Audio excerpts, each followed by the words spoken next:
Hello दोस्तों, स्वागत है आपको हमारे यूट्यूब चैनल पे। जिसमें कि आज दोस्तों हम इस वीडियो में बात करेंगे कि एक वोल्टास स्प्लिट एसी का इंस्टॉलेशन कैसे करते हैं। हम आपको इस वीडियो में पूरे मुकम्मल तरीके से मतलब कि एक इंडोर से आउटडोर की वायरिंग कैसे करते हैं, हमको अगर सेंटर में एसी लगाना हो तो हम उसका माप कैसे लेते हैं, और दोस्तों हमको इंडोर और आउटडोर वायरिंग करते समय किन किन बातों का ध्यान रखना चाहिए और आउटडोर को सेल्फ वैक्यूम कैसे करें। आज हम इस वीडियो में पूरे मुकम्मल तरीके से हम आपको एक एक स्टेप करके बताएंगे कि एसी का इंस्टॉलेशन कैसे किया जाता है। तो चलिए दोस्तों, अगर आपने हमारा अभी तक से चैनल सब्सक्राइब नहीं किया है तो कृपया आप हमारे चैनल को सब्सक्राइब करिए और वीडियो को लाइक करिए और बेल वाली घंटी को जरूर से जरूर प्रेस करें ताकि हमारी आने वाली तमाम वीडियो आपको फर्स्ट नोटिफिकेशन में ही मिल सके। तो चलिए दोस्तों, डायरेक्ट आपको हम कस्टमर के घर पे दिखाते हैं कि एक एसी का इंस्टॉलेशन कैसे करते हैं। यहाँ पे देख सकते हैं हम लोग आ गए हैं कस्टमर के घर पे। और ये जो आपको वोल्टास कंपनी का एसी दिखाई दे रहा है, तो आज हम लोगों को इसी एसी को लगाना है। इस डिब्बे में एसी नहीं है क्योंकि कस्टमर ने पहले ही निकाल के बाहर रख दिया था, क्योंकि हम लोग आपको अनबॉक्सिंग का वीडियो नहीं दिखा पाए। तो यहाँ पे देख सकते हैं ये जो एसी है, यहाँ पे इसका मॉडल नंबर और सीरियल नंबर दिया हुआ है, यहाँ पे देख सकते हैं। और इसमें R32 नंबर का मतलब गैस है, इसमें R32 नंबर गैस है और 100% कॉपर है। ये वोल्टास की एसी है जो कि इन्वर्टर, यहाँ पे देख सकते हैं सामने में इन्वर्टर लिखा हुआ है। तो इन्वर्टर एसी है। तो चलिए आज हम इसी एसी को इंस्टॉल करके आपको सिखाएंगे कि कैसे इंस्टॉल किया जाता है। तो यहाँ पे देख सकते हैं सबसे पहले हम लोगों को ऊपर का पैनल निकालना होता है। और ऊपर का पैनल निकालने के बाद में जो प्लेट आप देख रहे हैं, जो प्लेट है, इस प्लेट में बीचों बीच आप देख सकते हैं यहाँ पे इसको ऑन ऑफ करने का बटन दिया हुआ है। और इस प्लेट को हम लोगों को निकालेंगे। तो इसमें अगर आप प्लेट को निकालते हैं तो हम लोगों को एक 4 पिन वाला मतलब कि कनेक्टर दिखेगा। तो यहाँ पे देख सकते हैं 4 पिन का यहाँ पे कनेक्टर है। हम आपको दिखा देते हैं सामने से फ्रंटली करके। तो यहाँ पे 4 पिन का इसमें कनेक्टर है, जो कि एक कनेक्टर हम लोगों का इनडोर टू आउटडोर का वायरिंग के लिए होता है। यहाँ पे देख सकते हैं, यहाँ पे एन लिखा हुआ है, एल लिखा हुआ है, 3 और 4 लिखा हुआ है। तो एन और एल के लिए जैसे कि हम लोगों ने ये वायर है हमारा, यहाँ पे 4 कनेक्टर का है। तो यहाँ पे 4 कनेक्टर का वायर आप देख सकते हैं। तो यहाँ पे 1 2 3 4 यहाँ पे दिया हुआ है और 4 कनेक्टर का हमारा वायर भी है। और हम लोगों को यहाँ से मतलब कि अंदर से वायर को डाल करके बाहर की साइड में निकाल लेना है। यहाँ पे देख सकते हैं। तो दोस्तों यहाँ पे इस बात का ध्यान रखना है कि अगर हम 1 नंबर में लाल कसते हैं और 2 नंबर में ब्लू, 3 नंबर में पीला कसते हैं और 4 नंबर में पीला और हरा वाले को कसेंगे, तो यहाँ पे इस बात का ध्यान रखना है कि जैसे आप इंडोर में कनेक्शन कर रहे हैं, सेम उसी प्रकार से आपको आउटडोर में भी कनेक्शन करना है। यहाँ नहीं कि इसमें 1 नंबर में लाल कस दिए और वहाँ पे 1 नंबर में ब्लू कस दिए, तो दोस्तों आपका जो एसी है एरर शो करने लगेगा। तो हम आपको दिखा देते हैं यहाँ से फिर से। यहाँ पे देख सकते हैं यहाँ पे 1 नंबर पे, यहाँ से आपको देख सकते हैं यहाँ पे 1 नंबर में हमने लाल कसा है और 2 नंबर में ब्लू और 3 नंबर में पीला और 4 नंबर में हमने यहाँ पे ग्राउंड का कसे हैं, जो कि आपको इधर से यहाँ से दिखाई दे रहा है। तो इसी प्रकार से हम लोगों को सेम टू सेम आउटडोर में भी वायरिंग करना है। कोई इसमें वायरिंग में डिफरेंट नहीं होना चाहिए। और ये जो बटन है हमारा ऑन ऑफ, जब कभी आपका रिमोट गुम हो गया तो इसे आप ऑन ऑफ एसी को कर सकते हैं। चलिए दोस्तों, तो जो हम लोगों ने प्लेट खोला था उस प्लेट को हम लोग लगा देते हैं, क्योंकि इस प्लेट को लगाने से हम लोग को एक फ़ायदा होगा कि कोई भी फिल्टर उल्टर निकालने की कोशिश करेगा चाहे कुछ भी करेगा तो इसमें डायरेक्टली हमारा हाथ नहीं जाएगा। तो इस प्लेट को कसना ज़रूरी है। तो यहाँ पे हम लोगों को इसको कस लेना है और कसने के बाद में हम लोगों को इंडोर को उल्टा कर लेना है। तो अब हमारा यहाँ से फाइनल हो गया। अब देख सकते हैं हमने यहाँ से इंडोर को उल्टा कर लिया है। और इंडोर उल्टा करने के बाद में दोस्तों हम लोग को यहाँ पे क्या करना है कि सबसे पहले हम लोग को एसी का माप लेना है कि हमारी एसी कितने इंच की है। तो यहाँ पे हम लोग देख सकते हैं इंची टेप ले लिए हैं और इंची टेप लेने के बाद हम लोग यहाँ से एसी का माप ले रहे हैं। तो हमारा एसी का माप में जितना आएगा, लमसम में हमारा 33-35 इंच का लमसम आ रहा है। तो जो आपको जितना भी है, आपको यहाँ से माप लेने के बाद में यहाँ से बीचों बीच का सेंटर ले लेना है। यहाँ से आपको दोनों साइड में बीचों बीच का सेंटर लगा लेना है प्लेट पे, ताकि हम लोग जहाँ भी होल करें वहाँ पे एसी को सेंटर को बीचों बीच रखें। तो यहाँ से हम लोगों ने सेंटर पे यहाँ पे माप ले लिया है। अब हम लोग करेंगे होल की मापिंग। तो यहाँ पे देख सकते हैं, यहाँ पे होल की जो मापिंग है 6 इंच आ रहा है। तो हम लोग को इतना ध्यान देना है कि प्लेट से हमारे होल की बीचों बीच की दूरी 6 इंच है। तो चलिए अब हम लोग यहाँ से माप लेने के बाद में अब दीवार पे हम लोग माप ले लेते हैं। तो यहाँ से देख सकते हैं हम लोग दीवार पे आ गए हैं। तो जो हमारा पिलर आपको दिखाई दे रहा है ऊपर की साइड में, यहाँ से जो पिलर आपको दिखाई दे रहा है वही पिलर हमारा सेंटर मतलब रूम का सेंटर है। तो इसी पिलर के बीचों बीच में हमको लगाना है। तो यहाँ से आपको दिखाई बता दिया, जो पिलर है पिलर के बीचों बीच में हम लोगों को एसी लगाना है। यहाँ से चलिए हम लोग निशान ले लेते हैं, लेकिन हालांकि पिलर के बीचों बीच ही है। तो यहाँ से पिलर के बीचों बीच हम लोग एसी को लगाएंगे। तो पिलर के बीचों बीच अगर हम लगाते हैं तो एसी देखने में भी सुघर लगेगा। तो यहाँ से हम लोगों को होल का माप ले लेना है 6 इंची के बाद में। यहाँ से देख सकते हैं हमने यहाँ से होल का माप ले लिया है। तो दोस्तों आपको होल करने में आप 2 तरीके से होल कर सकते हैं। तो यहीं पे हमको होल करना है, 2 तरीके से होल कर सकते हैं दोस्तों। क्योंकि पहला तरीका जिस प्रकार से हम होल करके प्लेट लगाएंगे, तो सबसे पहले हम लोग होल करेंगे, उसके बाद में हम लोग प्लेट लगाएंगे। और जो दूसरा तरीका है, आप प्लेट लगा करके होल कर सकते हैं। तो दोस्तों अक्सर प्लेट लगा के होल करने में एक चीज़ की परेशानी होती है कि अगर मान लीजिए आपने प्लेट कस दिया और अंदर की साइड में कहीं पे भी अंडरग्राउंड का पाइपिंग हो, चाहे अंडरग्राउंड इलेक्ट्रिक का पाइप हो, चाहे प्लम्बर का पाइप हो, अगर बीच में पड़ गया तो दोस्तों आपको उस समय मतलब कि होल को इधर से उधर करना पड़ता है। मतलब कि आप ईस्ट में या वेस्ट में कर सकते हैं। तो उस सिचुएशन में आपको क्या होगा कि फिर से प्लेट निकालना पड़ेगा। तो दोस्तों हम आपको रेकमेंड करेंगे कि सबसे पहले आप होल कर लीजिए और उसके अकॉर्डिंग आप अपना प्लेट सेट करिए। तो उससे क्या होता है कि हम अपना प्लेट सही तरीके से सेट कर पाते हैं और एसी में मतलब कि होल हमारा तनिक भी दिखाई नहीं देता। अगर प्लेट पहले कर दिए तो फिर से हम लोगों को प्लेट खोलना पड़ेगा। तो दोस्तों आप सबसे पहले होल कर लें और होल करने के बाद में प्लेट कसें। तो यहाँ पे आप देख सकते हैं हमने यहाँ से होल फाइनल कर लिया है। और होल करने के बाद में आप एक चीज़ ध्यान से देख लें कि हमारा या तो होल प्लेन होना चाहिए या फिर पीछे की साइड में थोड़ा ढलान होना चाहिए। अगर प्लेन रहा तो भी चल जाएगा, नहीं तो पीछे की साइड में अगर ढलान रहा थोड़ा सा तो वो सबसे बेटर है। क्योंकि वो इसलिए बेटर है कि हमको पीछे की साइड में पानी लेके जाना है, इसलिए हमारा पीछे की साइड में ढलान जरूरी है। तो यहाँ से हम लोगों ने फाइनल ओके कर लिया है होल को। अब हम लोग लेंगे होल का माप।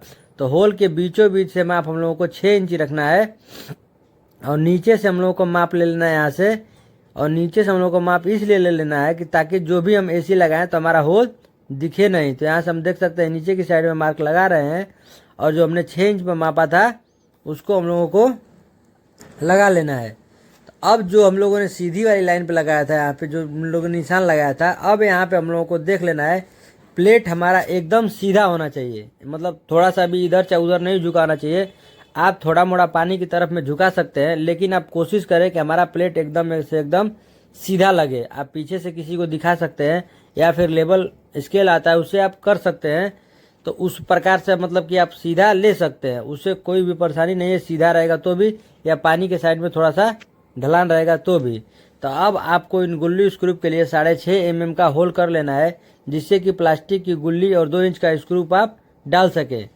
2 इंच का स्क्रू इसलिए डालना है कि दोस्तों कि इंडोर में थोड़ा सा बढ़िया सा हमारा हैंग हो जाएगा। तो यहाँ पे देख सकते हैं हम लोगों ने 8 इसमें एक एसी में हम लोग 8 स्क्रू डालते हैं। तो यहाँ पे 8 गुल्ली को इसमें इंसर्ट कर लेंगे, क्योंकि मतलब थोड़ा सा काम कर रहा है तो 1-2 स्क्रू कम डालने से कोई फ़ायदा नहीं है। 1-2 स्क्रू बढ़ा के ही डाल दें, उससे कोई दिक्कत नहीं होता है। और इसमें हम लोग दोस्तों कितने टेक्नीशियन लोग 1.5 इंच का यूज करते हैं, कितने लोग 2 इंच का यूज करते हैं। तो हम यहाँ पे 2 इंच का यूज करते हैं। आप अपने अकॉर्डिंग यूज कर सकते हैं, आपका मतलब कि जिस प्रकार से हो आप यूज कर सकते हैं। तो यहाँ से देख सकते हैं हमने गुल्ली लगा दिया है। अब हम लोग यहाँ पे इसको इस वाले में हम लोग स्क्रू डालेंगे। तो आप क्या करें दोस्तों, अगर 2 इंच का स्क्रू आपके पास है तो आप उसको आधा ठोक सकते हैं और आधा स्क्रू को टाइट कर दे। तो हमने आधा आधा स्क्रू को ठोक लिया है और आधे स्क्रू को हम लोगों ने टाइट कर लिया है यहाँ से। क्योंकि दोस्तों अगर मान लीजिए पूरा एक साथ ठोक देंगे तो फिर अंदर की साइड में हमारा गुल्ली ज़्यादा अंदर चला जाएगा। तो देख सकते हैं हमने यहाँ से इंडोर का प्लेट हैंग कर लिया है। अब दोस्तों जो इंडोर में हम लोगों का पाइपिंग होता है इंडोर से आउटडोर का, उसको यहाँ से पकड़ करके इसको अच्छे तरीके से पकड़ के इसको सीधा कर लेना है और हम लोग एसी में 3 जगह से पाइपिंग निकाल सकते हैं। चलिए हम आपको वो भी दिखाएंगे। और ये हमारा ड्रेन का पाइप है, ये हमारा ड्रेन का पाइप है। और जो हमारा लंबा वायर है वो हमारा आउटडोर के लिए है और छोटा वायर इंडोर के लिए। तो हम लोगों को अपोजिट साइड में इंडोर का कनेक्शन देना है, तो इसीलिए हम लोगों ने वहाँ से इंडोर को काट के निकाल दिया। और दोस्तों हम आपको दिखा देते हैं कि देखिए यहाँ से भी हम लोग पाइपिंग कर सकते हैं। यहाँ से जो कट का निशान दिया है यहाँ से भी हम लोग पाइपिंग कर सकते हैं। तो पहला मतलब कि ये तीसरे नंबर पे आता है और दूसरे नंबर पे हम लोगों को दूसरे नंबर पे उस साइड से मतलब कि हम लोग पाइपिंग कर सकते हैं। इस साइड में भी कटिंग दिया हुआ है, यहाँ से तो हम लोगों ने सीधा निकाल दिया, तो हमारा फर्स्ट पोर्शन हो गया। और सेकंड पोर्शन हमारा ए रहा, यहाँ से हम लोगों को भी पाइपिंग निकाल सकते हैं अगर किसी अकॉर्डिंग दूसरे साइड में लेके जाना हो। और ये जो आपको लंबा वायर दिख रहा है, ये जो लंबा जो वायर है हमारा, ये आउटडोर के लिए है। आप इसको इंडोर में ना डालें, ये हमारा आउटडोर के लिए है। तो अब हम लोगों को यहाँ से इसको टेप लगा करके अब इसको इंडोर को अब हम लोगों को दीवार पे हैंग करना है। तो अब देख सकते हैं हमने यहाँ पे जो प्लेट लगाए थे वहाँ पे आ गए हैं। अब हम लोगों को यहाँ से टेप लगा होगा लिए हैं। सबसे पहले जो हम लोगों को लंबा जो वायर है हम लोगों को इसको डाल देना है। यहाँ से देख सकते हैं जैसे कि हम इसको बाहर डाल रहे हैं, तो इसको बाहर की साइड में अब हम लोगों को डाल लेना है। तो देख सकते हैं हम लोगों ने यहाँ से इसको अब इंडोर की साइड में डाल दिया। और ऊपर में जो हुक होता है उसको नीचे की साइड से देख करके उसको एसी को एकदम चक से दबाइएगा, आके बैठ जाएगा। देख सकते हैं हमारा एसी है सही तरीके से बैठ गया। अब हम इसको हिला डुला के देख लेते हैं कि कहीं से हमारा लॉक खुला तो नहीं ना है। तो यहाँ से हम लोगों ने पूरा का पूरा हिला डुला के हम लोग को यहाँ से देख लेना है कि हमारा एसी सही तरीके से बैठ गया कि नहीं बैठ गया। तो हमारा एसी एकदम ओके परफेक्ट कंडीशन में हो गया। अब दोस्तों यहाँ पे हम लोग करेंगे स्टेबलाइजर। और ये जो हमारी एसी है 1 नंबर से हमारी एसी इंस्टॉल हो गई है। अब इसमें किसी भी प्रकार से दिक्कत नहीं है। अब स्टेबलाइजर को हम लोग को लगाने के लिए सबसे पहले जो मेजरिंग लेवल होता है उसमें हम लोग एसी के सामने यहाँ पे मेजरिंग करके यहाँ से इसमें भी गुल्ली स्क्रू डाल करके स्टेबलाइजर को हैंग कर देंगे। और इसमें कनेक्शन करने के लिए दोस्तों इसमें स्वयं ही बाहर की साइड में वायर निकला होता है। तो जो वायर हमारा रेड कलर का होता है इसमें कनेक्शन के लिए, जो वायर हमारा रेड कलर का होता है वो हम रेड वाले में लगाएंगे। और जो हमारा हरा कलर का वायर है वो हरे कलर में लगाएंगे। और जो हमारा ब्लैक कलर का वायर है उसमें ब्लैक कलर में लगाएंगे। तो सेम इसी प्रकार से हम लोग को वायरिंग कर लेना है। नहीं तो दोस्तों उसमें न्यूट्रल, अर्थ और लाइन लिखा हुआ होता है। तो न्यूट्रल हमारा हमेशा ब्लैक कलर का होता है और लाइन हमारा हमेशा रेड कलर का होता है। तो न्यूट्रल वाले में ब्लैक कलर का और लाइन वाले में रेड कलर का आप इसमें लगा सकते हैं, क्योंकि उससे हमारा एसी प्रॉपर तरीके से काम करेगा। तो दोस्तों आप अगर आपके यहाँ भी बिजली फ्लक्चुएशन होती है तो आप स्टेबलाइजर ज़रूर लगाएं। तो देख सकते हैं हमने यहाँ पे एसी और स्टेबलाइजर दोनों को अच्छे तरीके से लगा लिया है। तो यहाँ पे देख सकते हैं हमने एसी यहाँ से अच्छे तरीके से लगा लिया है। अब दोस्तों हम लोग चलते हैं इसके पीछे की साइड में जहाँ पे हम लोगों को आउटडोर लगाना है, क्योंकि हमारा आउटडोर लगाने के लिए सबसे पहले देख सकते हैं हमको एक आउटडोर की ज़रूरत होती है और स्टैंड की और पाइपिंग की। तो हमने यहाँ पे सब कुछ ले लिया है। और आउटडोर के दोनों लेगों के बीच की दूरी हम लोगों को लमसम 20 इंच का है। यहाँ से आउटडोर के मतलब कि बीच की दूरी लमसम 20 इंच का 20 इंच है। तो चलिए अब हम आपको दिखा देते हैं कहाँ पे हमारा आउटडोर लगेगा। उससे पहले हम लोग स्टैंड खोल लेते हैं और देखते हैं स्टैंड में क्या क्या मिल रहा है। तो स्टैंड खोलने के बाद में यहाँ से आप देख सकते हैं हमने इसमें क्या क्या मिला है। इसमें सबसे पहले तो 2 मतलब कि ऊपर में दिखाई दे रहा है 2 हमारा जो प्लेट है, जो 2 हमारा जिसपे आउटडोर रहेगा और 2 हमारा जो दीवार में है, इस प्रकार से लगेगा। चलिए हम इसमें का जो फास्टनट वाला होता है पैकेट भी उसको खोल के आपको दिखाए थे कि इसमें क्या क्या मिलता है एक स्टैंड में। तो यहाँ से आप देख सकते हैं यहाँ पे इसमें 6 फास्टनट दिया हुआ है। 8 mm का फास्टनट है, यहाँ पे देख सकते हैं 6 फास्टनट है। और 4 जो है हमारा आउटडोर लेग के लिए नट बोल्ट है। और जो 4 फीट आपको दिखाई दे रहा है आउटडोर के लेग के लिए है। तो यहाँ पे आप देख सकते हैं हमने यहाँ पे आ गए हैं और यहीं पे हम लोगों को आउटडोर को फिट करना है। तो यहाँ से हम लोगों को ऊपर की साइड से हम लोगों को माप ले लेना है, क्योंकि दोस्तों हम लोगों ने कैमरा और स्टैंड एक साइड में लगाया है, क्योंकि इसीलिए आपको एक साइड से एक साइड से ही दिखाई दे रहा है, क्योंकि पीछे की साइड में दूसरे लोगों का घर है, तो वो रूम बंद है। नहीं तो कैमरा हम लोग उधर ही सेट करते, तो उस रूम में कोई रहता नहीं है, तो इसलिए उसमें हम लोग जा नहीं सकते। तो यहाँ से हम लोगों को सबसे पहले ऊपर से सीलिंग से हम लोग को अपने आउटडोर की मतलब की ऊंचाई ले लेना है। तो यहाँ से देख सकते हैं हमने ऊंचाई ले लिया है, और उसके बाद में हम लोगों को स्टैंड मतलब कि स्टैंड ले करके सबसे पहले हम लोगों को निशान ले लेना है। तो स्टैंड का जो हमारा लेग है उसको ले करके हम लोग यहाँ पे निशान लगा लेंगे। और निशान दोस्तों प्रॉपर तरीके से आपको लगा लेना है, कि ताकि हमारा मतलब कि इधर से उधर फास्टनट ना हो। तो आप दोस्तों स्टैंड भी दो तरीके से लगा सकते हैं। सबसे पहले कि आप स्टैंड में फास्टनट को खोल करके कस लें, नहीं तो आप उसके बाद में दीवार में भी होल करके पहले फास्टनर डाल के उसको एक एक खोल करके आप उसमें डाल सकते हैं। तो दोस्तों आपको जिस प्रकार से मतलब कि सुविधा लगे, आप दोनों प्रकार से सही है। हमें नहीं कहेंगे कि ये प्रकार गलत है और ये प्रकार सही है, दोनों प्रकार से सही है। लेकिन आपको जिस प्रकार से सुविधा लगे, हम लोगों को इस प्रकार से सुविधा लगता है तो हम लोग इसी प्रकार से लगाते हैं। आपको जिस प्रकार से सुविधा लगे आप उस प्रकार से सुविधा से आप अपना कस सकते हैं। हम लोग क्या करते हैं कि पहले फास्टनर को ठोक लेते हैं, फिर उसके बाद में टाइट कर लेते हैं, टाइट करने के बाद फिर खोल लेते हैं, और खोलने के बाद में फिर हम लोग स्टैंड लगा के इसको कस देते हैं, क्योंकि इस तरह से भी कोई दिक्कत नहीं होता है। और पहले हम लोग क्या करते थे कि पहले फास्टनट को हम लोग उसमें डाल देते थे स्टैंड में ही, और स्टैंड में डालने के बाद में हम लोग उसके बाद में कसते थे। तो देख सकते हैं हमने यहाँ से सारे स्क्रू को खोल करके मतलब कि सारे फास्टनट को खोल करके यहाँ पे हम लोगों ने स्टैंड को टाइट कर लिया है।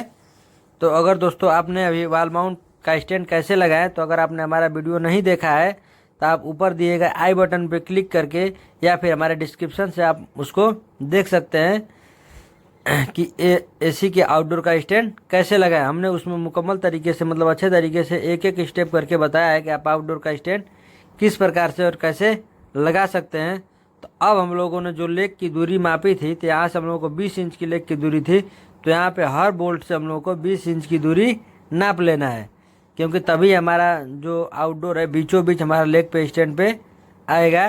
तो यहाँ से भी हम लोगों को 20 इंच की दूरी नाप करके यहाँ पे मार्किंग कर लेना है। यहाँ से देख सकते हैं हमने यहाँ पे मार्किंग कर लिया है। अब उसके बाद में हम लोगों को ऊपर से जो दूरी हम लोगों ने माप रखा था 29 इंच, तो यहाँ पे 29 इंच पे हम लोगों को निशान लगा लेना है। यहाँ से हमारा 29 इंच पे निशान लगा लेंगे, क्योंकि हमारा आउटडोर एकदम सीधे में आए, तिरछा आउटडोर ना हो कि कंप्रेसर की तरफ से थोड़ा सा नीचे हो गया है, तो या फिर हमारा अदर साइड से नीचे की साइड में एक साइड हमारा नीचे आ गया, एक साइड हमारा ऊपर आ गया, तो इस तरह से ना हो, हमारा पूरा आउटडोर सीधा का सीधा आए। तो हम लोगों को यहाँ से निशान लगा लेना है। तो चलिए हम आपको फिर से इसमें फास्टनट को छेद करके फास्टनट ठोक करके हम आपको दिखा देंगे। तो यहाँ से देख सकते हैं हमने छेदना इसको चालू कर दिया है, और यहाँ से छेद करके हम लोग फास्टनर को अच्छे तरीके से डाल देंगे। यहाँ पे हमारा फास्टनर को अच्छे तरीके से इसमें अंदर की साइड में कर देंगे। जिस प्रकार से हमने उस पहले वाले प्लेट को कसा था, सेम उसी प्रकार से हम लोग दूसरे वाले प्लेट को भी कस लेंगे, क्योंकि एक जिस प्रकार से एक प्लेट को कसते हैं उसी प्रकार से दूसरे स्टैंड को भी हम लोग कस लेंगे, उसमें कोई अंतर नहीं होता है। चलिए दोस्तों हम लोग इसको फटाफट खोल करके और दूसरा आउटडोर मतलब दूसरा लेग भी हम लोग लगा लेते हैं। यहाँ से टाइट करना है, टाइट करने के बाद में फिर इसको हम लोगों को खोल लेना है। तो यहाँ पे देख सकते हैं हमने सभी फास्टनट को खोल लिया है, और खोलने के बाद में हम लोग सही तरीके से अच्छे तरीके से हम लोग टाइट कर देंगे। तो इसको टाइट करने के बाद में फिर हम लोग लास्टली क्या करेंगे, इसको टी रिंच की मदद से और अच्छे तरीके से टाइट कर लेंगे, क्योंकि हमारा आउटडोर का वजन कुछ ज़्यादा होता है, तो हमारा ये आउटडोर गिर भी सकता है। तो उसी लिए दोस्तों हम लोगों को अच्छे तरीके से इसको टाइट कर लेना है। टाइट करने में किसी भी प्रकार से आपको कंजूसी नहीं करना है कि हमारा बोल्ट टूट जाएगा कि हो जाएगा, तो आप बोल्ट टूटता नहीं है। तो चलिए अब हम लोग इसको अच्छे तरीके से टाइट कर लेते हैं सभी फास्टनट को, क्योंकि उस रेंज की मदद से हम लोगों को अच्छे से टाइट नहीं हो पाता है। तो उस रेंज को हम लोग केवल थोड़ा सा काम करते हैं, और उसके बाद में टी रेंज से हम लोग सब कस लेते हैं। तो यहाँ पर आप देख सकते हैं हमने सभी बोल्टों को हम लोग को अच्छे तरीके से अब टाइट कर लेना है। तो यहाँ पे आप देख सकते हैं हमने हर एक बोल्ट को एक एक करके टाइट करना चालू कर दिया है। इसी प्रकार से हम लोग को जो लेग का भी बोल्ट है उसको भी टाइट कर लेना है।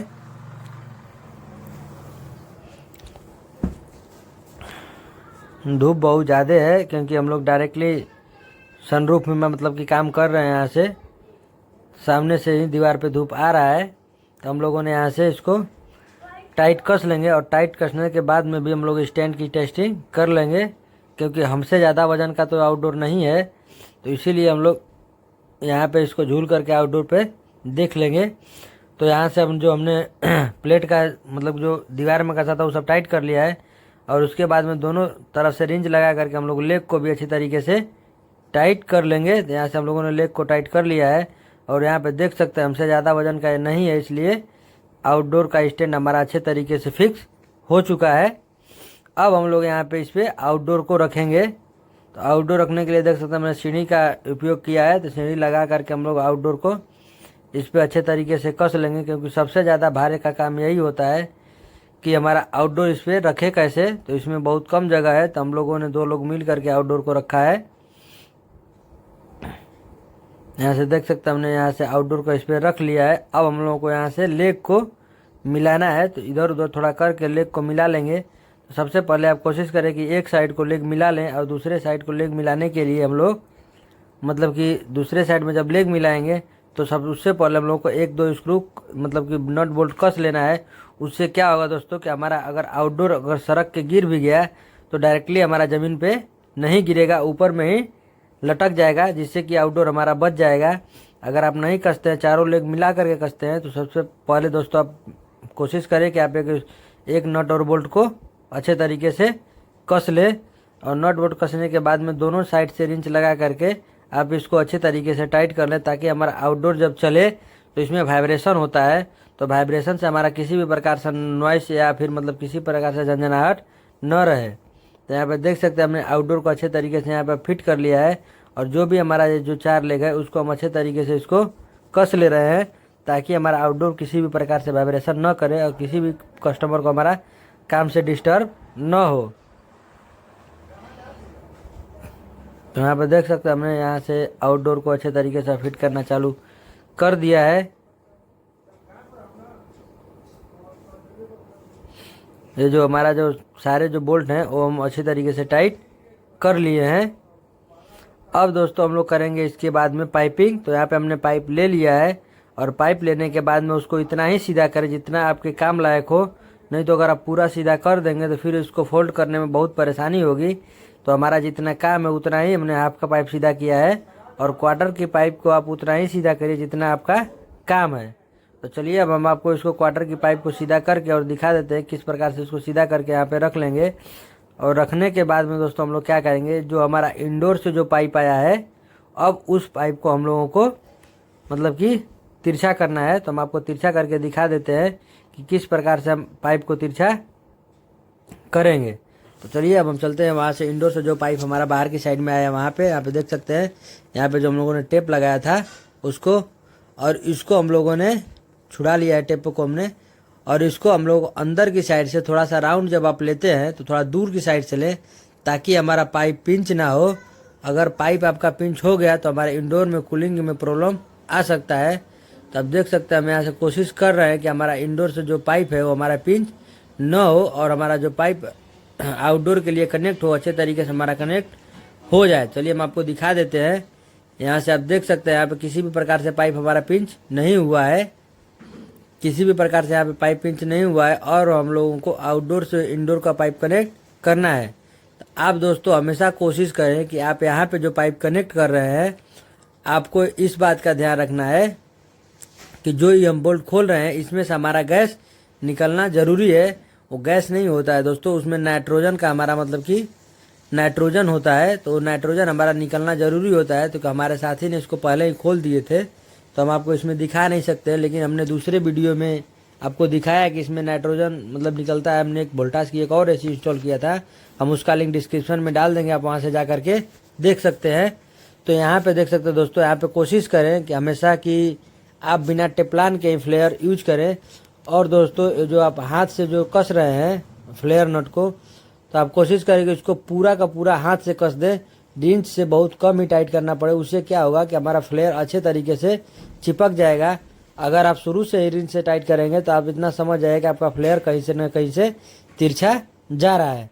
तो चलिए हम अब इसको स्लाइड रिंच की मदद से पहले एक को टाइट कर लेते हैं, फिर उसके बाद में हम लोगों को दूसरे वाले को टाइट करना है। तो इसको टाइट करने के लिए हम लोगों को 2 रिंच की मदद होती है। एक इसको आप एडजस्टेबल रिंच कर सकते हैं या फिर स्लाइड रिंच कर सकते हैं। तो इन दोनों रिंचों से हम लोगों को अच्छे तरीके से पीछे से पकड़ करके इसको हम लोगों को अच्छे तरीके से टाइट कर लेना है। अगर दोस्तों आप पीछे से नहीं पकड़ते हैं तो आपको क्या होगा कि पाइप हमारा जो बेंड किए थे वो हमारा पिंच हो जाएगा। तो इसको अच्छे तरीके से हम लोगों को टाइट कर लेना है। हाफ वाले को थोड़ा सा बल लगा के टाइट करना होता है, लेकिन क्वार्टर वाले को कोई ज़्यादा बल नहीं लगाना पड़ता है।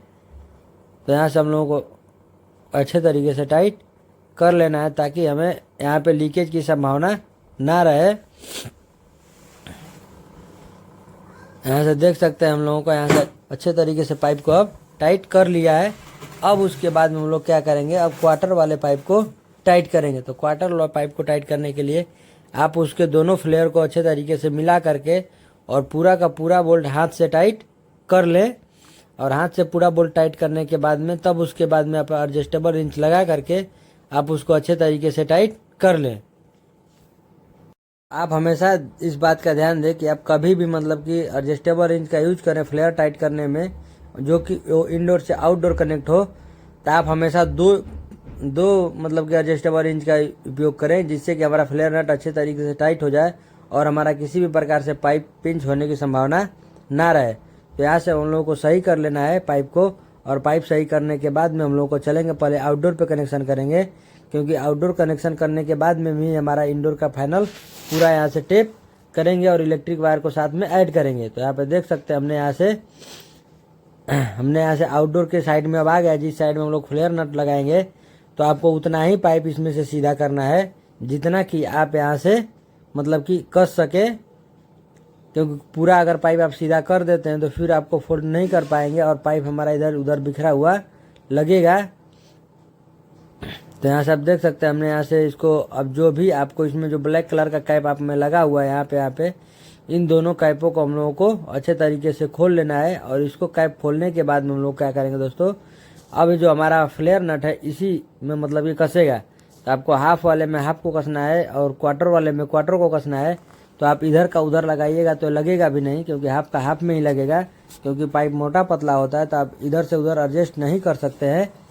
तो यहाँ पे आप देख सकते हैं इसको हम कोशिश कर रहे हैं इसको एडजस्ट करने के लिए। तो जो हमारा बोल्ट फ्लेयर नट है और बोल्ट है वो हमारा अच्छे तरीके से यहाँ पे फिक्स हो जाना चाहिए। तो यहाँ पे भी आप जितना हो सके कोशिश कर रहे हैं कि आपका जो फ्लेयर नट हो पूरा का पूरा हाथ से ही टाइट हो जाए। और उसके बाद में एक एडजस्टेबल रिंच से यहाँ पे हम लोगों को यहाँ पे इसको इस तरह से पकड़ लेना है ताकि ये हमारा टूट न सके। हम एक बार दोस्तों ओरिजिनल की एसी लगा रहे थे तो उस समय में बिना एडजस्टेबल एक ही एडजस्टेबल रिंच से इसको टाइट कर रहे थे तो हमारा फ्लेयर नट टूट गया था, जिसमें कि दोस्तों हम लोगों को यहाँ पे जो पिन वाल का जो सेट है हम लोगों का उसको भी चेंज करना पड़ा था और गैस भी हम लोगों को डालना पड़ा था। उस समय R22 का गैस था, तो उस समय हम लोगों को अच्छा खासा इसमें नुकसान हुआ था, क्योंकि कस्टमर ने कहा था कि हमारी गलती से नहीं हुआ है, वो आपकी गलती से हुआ है। तो आप उसको किसी भी तरह से ला करके हमको हमारा एसी बना करके और ऑन करके दीजिए। तो कृपया दोस्तों आपसे वैसी गलती ना हो कि आप अच्छे तरीके से टाइट करने के चक्कर में आप इसका बल्ब भी तोड़ दें। तो आप एडजस्टेबल रिंच हाफ वाले में ज़रूर लगाएं। अब क्वार्टर वाले में तो नहीं भी लगा सकते, क्योंकि कुछ ज़्यादा इसको टाइट नहीं करना होता है। इसको थोड़ा सा ही टाइट कर दिए, अगर ज़्यादा टाइट करिएगा तो पाइप हमारा कट जाएगा, तो ये टूटता नहीं है। हाफ वाला हमसे एक बार टूटा है, वो भी बहुत पहले टूटा है। तो अब देखिए यहाँ से हम लोगों को फाइनल हो गया है। अब इसके बाद में हम लोग करेंगे इसका वायरिंग। तो वायरिंग में हमने आपको बताया था जब इंडोर में वायरिंग कर रहे थे कि जिस प्रकार से हम लोगों को इंडोर में वायरिंग हुआ था सेम उसी प्रकार से हम लोगों को आउटडोर में भी वायरिंग होना चाहिए। तो हम लोगों ने इंडोर में सबसे पहले हम लोगों ने इंडोर वाले में रेड को कसा था और 2 नंबर में ब्लू को कसा था और 3 नंबर में पीला को कसा था और 4 नंबर में हमने ग्राउंड दिया था। तो सेम उसी प्रकार से दोस्तों मतलब कि आपको यहाँ से कस लेना है क्योंकि अगर आप उल्टा पुल्टा कस देते हैं तो आपके एसी में एरर शो करेगा और एसी हमारी ऑन नहीं हो पाएगी। तो हम आपको यहाँ पे कस करके दिखा देंगे कि किस प्रकार से हमने यहाँ से आपको वायरिंग इंडोर में किया था और किस प्रकार से आउटडोर में किया है, क्योंकि हमारा इंडोर और आउटडोर की वायरिंग एकदम सेम टू सेम होनी चाहिए, इसमें किसी भी प्रकार से डिफरेंट नहीं होना चाहिए। तो यहाँ पे देख सकते हैं हमने इंडोर का आउटडोर का वायरिंग फाइनल कर लिया और हम आपको कैमरे की मदद से दिखा देते हैं कि हमने किस प्रकार से यहाँ पे किया है।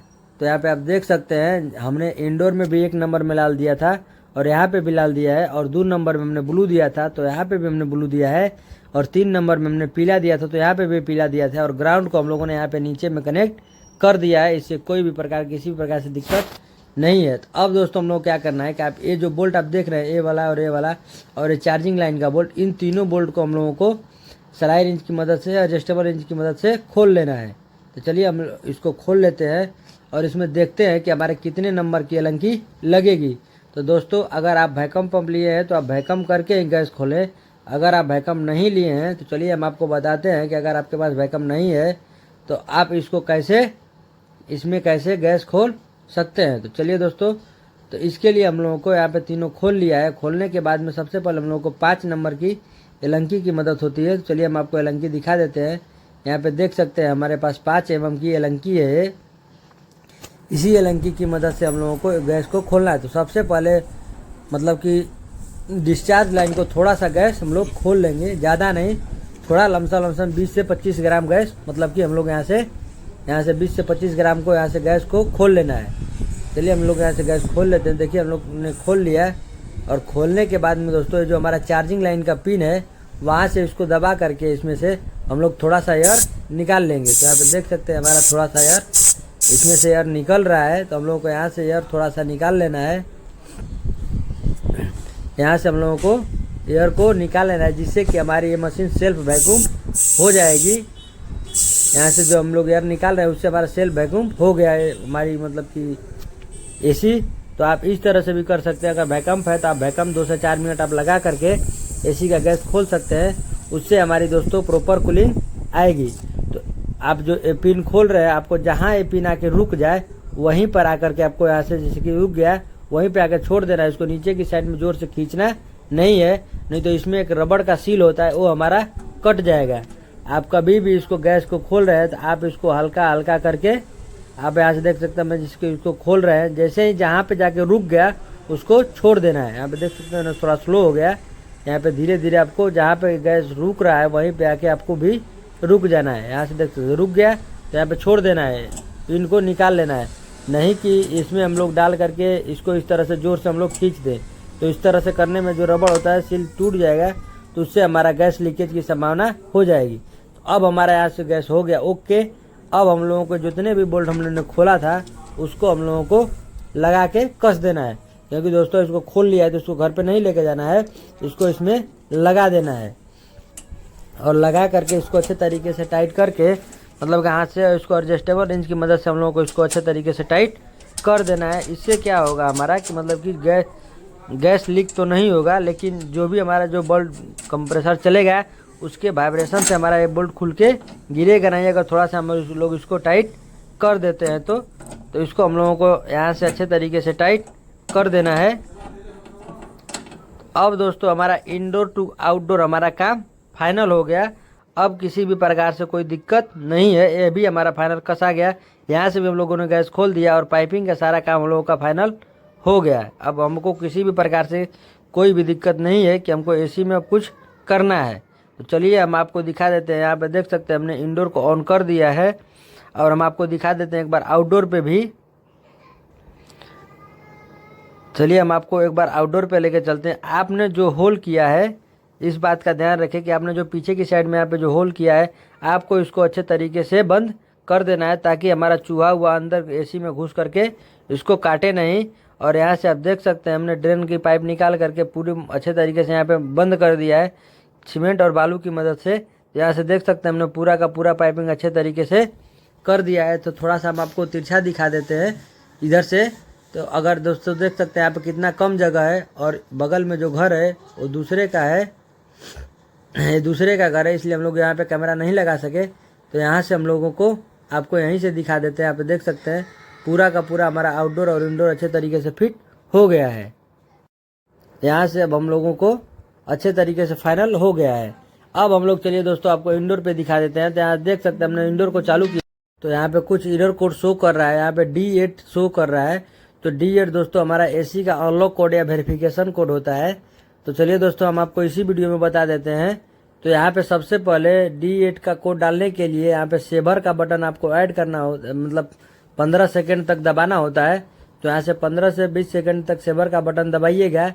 तो यहाँ से हमारा रिमोट में जो 24 डिग्री लिखा हुआ है, जो भी लिखा हुआ है सब प्लेन होकर के नीचे की साइड में 0 लिखा हुआ आ जाएगा। और दोस्तों D8 का कोड पता करने के लिए हम लोग को सबसे पहले सर्विस सेंटर में कॉल करना होता है और D8 का कोड पता करना होता है। तो चलिए हम आपको D8 का कोड दिखा देते हैं। यहाँ पे 789BC है। तो आपको इस कोड को इसमें डालना होता है। तो दोस्तों इस कोड को डालने के लिए हम लोगों को 789BC को डालने के लिए हम लोगों को रिमोट में प्लस वाली बटन को 7 बार दबाना है। तो दोस्तों प्लस वाली बटन से हमारा 1 2 3 4 5 करके आएगा और माइनस वाली बटन से हमारा ABCD करके आएगा। तो प्लस वाली बटन को हमको जितने नंबर का डिजिट ऐड करना होता है उतने बार प्रेस करेंगे। तो यहाँ पे देख सकते हैं हमने 7 ला दिया यहाँ पे और इसके बाद में हमारा 8 था। तो 8 लाने के लिए प्लस वाली बटन को हम लोगों को 8 बार प्रेस करना है। यहाँ पे देख सकते हैं हम इसको प्रेस कर रहे हैं। तो इसको 8 बार प्रेस करेंगे तो हमारा 8 आ जाएगा और फिर इसके बाद में हमारा 0 आ जाएगा। देख सकते हैं 0 आ गया। तो फिर हम लोगों को इस पर बटन को 9 बार प्रेस करना है। तो यहाँ से देख सकते हैं हमने इसको 9 बार प्रेस करेंगे जिससे कि हमारा यहाँ पे 9 आ जाएगा। तो उसके बाद में हमारा BC था। तो BC लाने के लिए हम लोग माइनस की बटन को दबाएंगे। तो सबसे पहले हमारा F आएगा। तो FEDCB, अब B आ गया। जैसे ही आगे की साइड में 0 आएगा फिर हम लोग माइनस की बटन को दबाएंगे। तो यहाँ पे हमारा C करके लाना था। तो C हमारा आ गया। यहाँ पे देख सकते हैं। और जैसे ही यहाँ पे रिमोट में 24 डिग्री लिखा हुआ आएगा उसी प्रकार से हमारा AC में EUL करके लिखा हुआ आ जाएगा। तो यहाँ से देख सकते हैं हमारी AC EUL करके आ गया। उससे दोस्तों हमारी AC अनलॉक हो गई। तो दोस्तों अगर आपको ये वीडियो अच्छा लगा हो या फिर आपका वीडियो यूजफुल लगा हो तो दोस्तों आप हमारे YouTube channel careful service centre को सब्सक्राइब जरूर करें। चलिए दोस्तों मिलते हैं अगले वीडियो में। धन्यवाद।